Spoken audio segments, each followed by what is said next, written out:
সুফি সম্রাট হযরত সৈয়দ মাহবুবে খুদা দেওয়ানবাগী রহমতুল্লাহি আলাইহির ৭৬তম শুভ জন্মবার্ষিকী উপলক্ষে বিশ্ব আশিকে রাসূল সাল্লাল্লাহু আলাইহি ওয়াসাল্লাম সম্মেলন অনুষ্ঠিত হয়ে।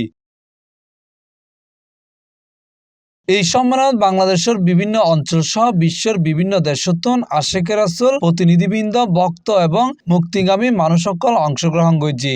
দেশের প্রখ্যাত আলেম, উলেমা, গবেষক, ইসলামী চিন্তাবিদ ও আশিকে রাসূলগণ সম্মেলনত গুরুত্বপূর্ণ বক্তব্য প্রদান করছে।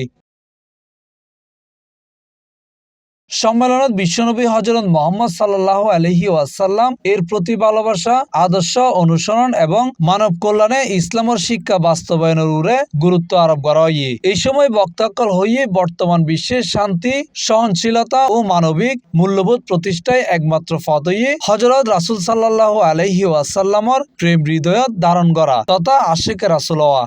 দেখতেন না এবং রাসূল সাল্লাল্লাহু আলাইহি ওয়াসাল্লাম আয়নায় চেহারা মুবারক দেখে দোয়া করতেন, হে আল্লাহ, আমার চেহারা যেমন সুন্দর করেছো, আমার চরিত্রকে তেমন সুন্দর করে দাও। দিনব্যাপী এই সম্মেলন পবিত্র কুরআন তেলাওয়াত, নাতে রাসূল সাল্লাল্লাহু আলাইহি ওয়াসাল্লাম পরিবেশন, আলোচনা সভা, মিলাদ মাহফিল এবং বিশ্ববাসীর শান্তি, সমৃদ্ধি এবং বিদ্রোহী আত্মার মাগফিরাত কামনা করে বিশেষ মোনাজাত পরিচালনা করা হয়। দেখতেন না এবং রাসূল সাল্লাল্লাহু আলাইহি ওয়াসাল্লাম আয়নায় চেহারা মুবারক দেখে দোয়া করতেন, হে আল্লাহ, আমার চেহারা যেমন সুন্দর করেছো, আমার চরিত্রকে তেমন সুন্দর করে দাও। C+ TV, Chittagong.